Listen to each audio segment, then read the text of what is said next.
Hello, you're watching the History Geek Teacher Vlog, episode number 1.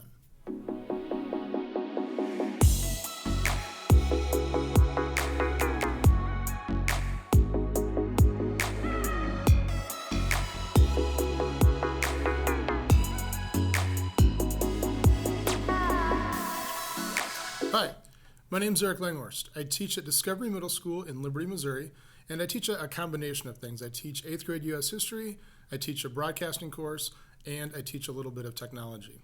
So, why am I doing a vlog? Great question. And the topic for today's vlog. So it's 2016, and I decided to start a vlog. To really get into why I started a vlog, I have to go back about 11 years and talk about why I started a blog. It was the spring of 2005. We just got out of school for the year, and I went to Best Buy to buy this, an iRiver MP3 player. Now, the reason why I bought an MP3 player back in 2005 was twofold. Number one, I was listening to a lot of educational podcasts.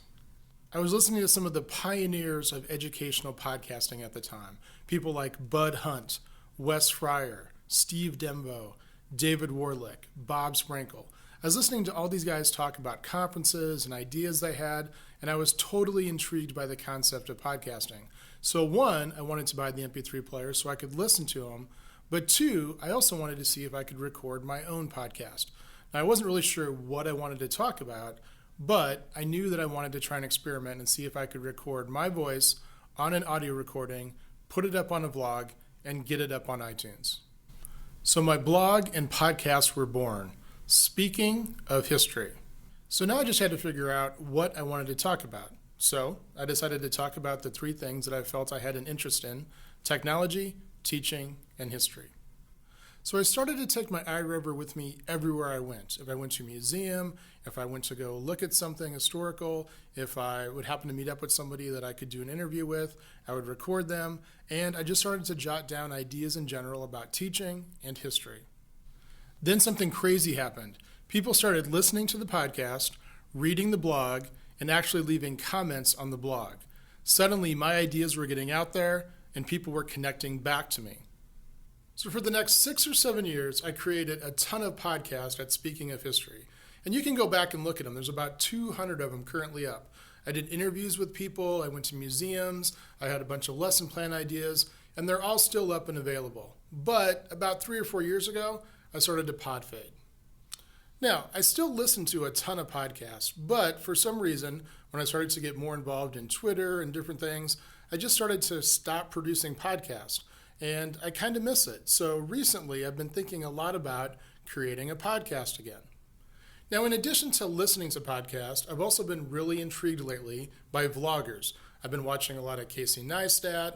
There's a new vlogger out named James Sanders. He's doing some really cool educational stuff. So I've really become interested in that particular space, what's happening on YouTube and people that are putting out their own content and vlogging. I'm also currently teaching broadcasting, and that's been a blast. I've enjoyed working with video, editing video, showing the students how to do different things in iMovie and different ways to shoot video. So that's also been really intriguing lately to me as well. So instead of reviving the podcast, I've decided to do something that both excites me and also terrifies me: creating a vlog. So these are the three reasons why I've decided to do a vlog instead of reviving the podcast. So the first reason is connecting with people that share the same passion that you do. So I'm going to be talking a lot about technology, history, teaching. So hopefully the people that watch this are people that do the same thing I do. They teach history, they like education, possibly they're into technology. And so I'm looking to form a network with people that do exactly the same thing that I do every day. Number two, this is a great chance for me to practice what I preach. I'm teaching about broadcasting. I'm talking about editing with my students. So what better chance to really dig in and kind of explore those things than to create my own vlog? The third reason is probably the most important for me personally, and that's to give myself a reason to reflect on what I do: teaching. Reflecting on our practice is something that I think that teachers need to do a lot more of. At least I know I need to. So this is my 21st year in education. I've taught 8th grade U.S. history 21 times in a row. Now, I'm constantly evolving and changing how I teach, but I want to take the time when I get done teaching a lesson whether it's about the Civil War, the Industrial Revolution, the American Revolution. I want to sit down and think about what worked and what didn't work. How could I make this better for students? How could I change it for next year?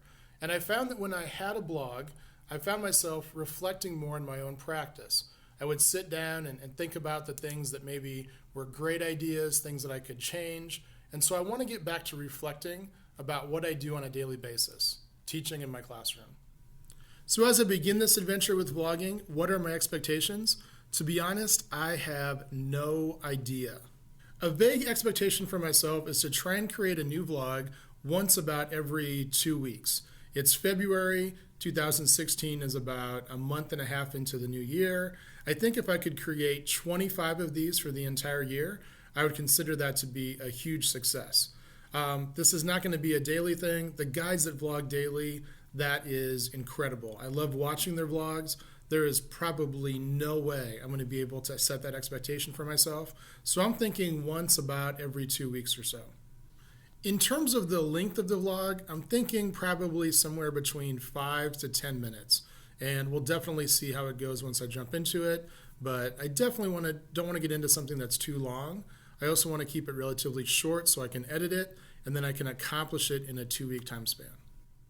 I anticipate the topics for the blog are going to be completely random. It might be about a book that I recently enjoyed. It could be about a place that I visited. It could be about how things are going in class. It could be whatever. So I'm going to keep it completely wide open. We'll kind of see what happens, and mainly talking about history, technology, and teaching. So if you're still watching, thanks for hanging with me. This is the first one. We'll see where this adventure goes. If you'd like to subscribe to the vlog, there's going to be a subscribe button down here.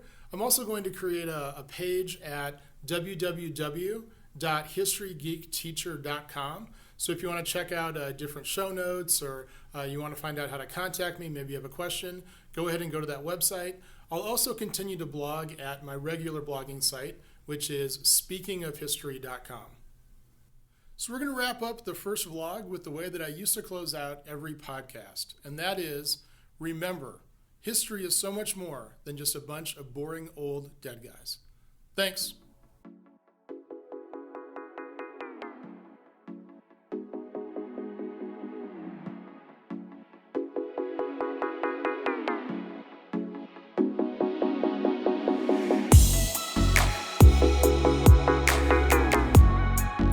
Check out my thrift store find from this weekend. This is a tripod that I got for $7. Hardcore, thing weighs about 20 pounds. Awesome.